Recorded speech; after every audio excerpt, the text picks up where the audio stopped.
She's remarkable, Tom, although I must admit I feel like she's sort of boxed it up and hasn't fully processed it yet, which you can imagine. It's such a horrific experience to go through. But she was really open about everything and sharing what she went through and how she felt. But she's so strong. She's one of these remarkable women. She's very softly spoken, clearly intelligent, well-educated. She's an academic, but then very gentle in her nature, very soft in her approach, but obviously just this incredible strength about her that has kept her together through an ordeal that most of us could never imagine how bad it would be.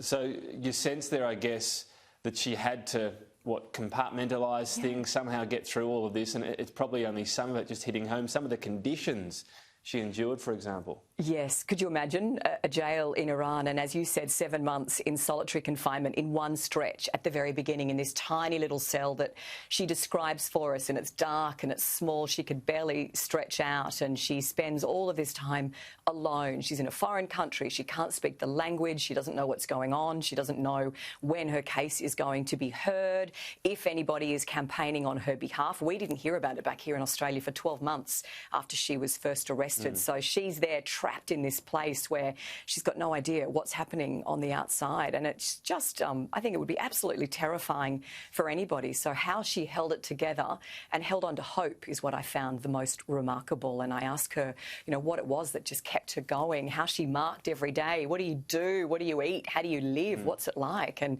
how do you not lose sight that one day you will hopefully go home?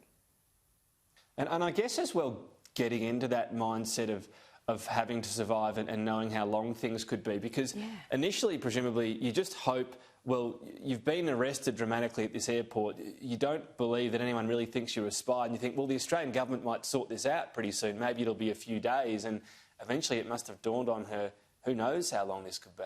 Yeah, I think we all have that, that innate sense of justice, that if something is wrong, it'll be sorted out. And that is certainly how she felt. But she talks about just the intimidation of the interrogation process and the people that were around her and how they handled it and how that made her feel, and then sort of being shunted from one jail to another and just truly not knowing what was going to happen next and if she would ever come out. She was sentenced to 10 years. And, when you're young, 10 years feels like the rest of your life. So she had no idea how long she was going to be in there, what was happening, who was campaigning, who was speaking.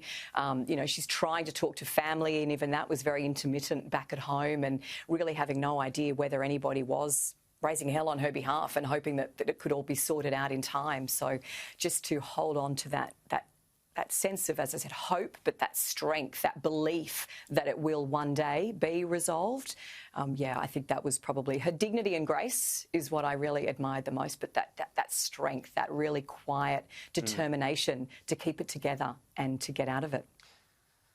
We've had a few of these cases lately, and we usually assume, these charges put are not legitimate, but you went to that point, what was she a spy? Could she have been considered a spy by authorities, and how? Yeah, well, she was charged with espionage and found guilty, and that's what she was sentenced with, a 10-year jail term.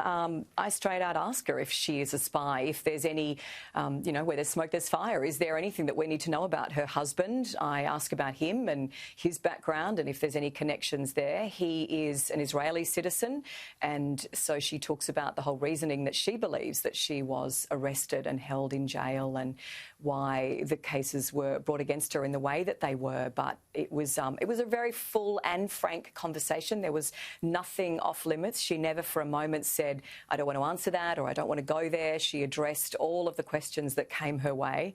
And it was sort of, we get a very full picture of what was happening and how she feels about the process and how she eventually got out and came home.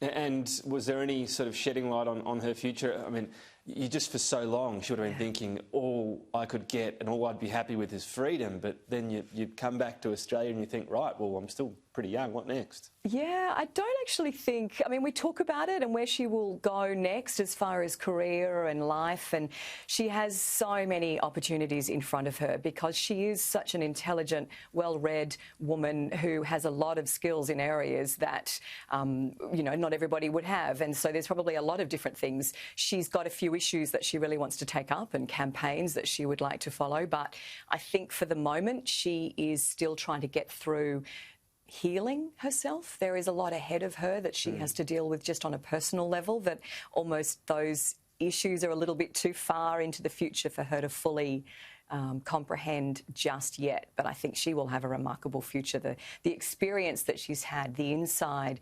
information, the light that she can shed on issues that most of us would never have any understanding, then she clearly has an amazing path that she can take to use that knowledge.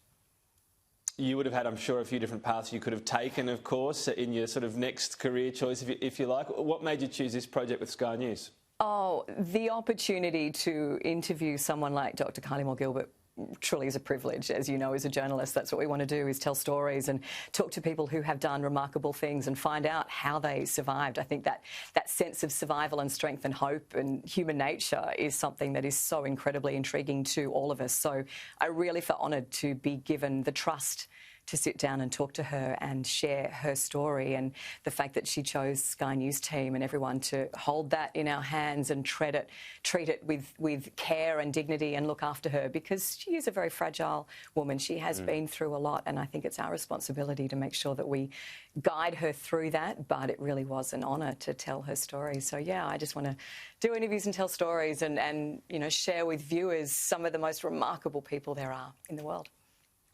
Yeah, well, it certainly started with a remarkable woman. We look forward to it next Tuesday. Thanks for your time today, Melissa Doyle. Thanks, Tom.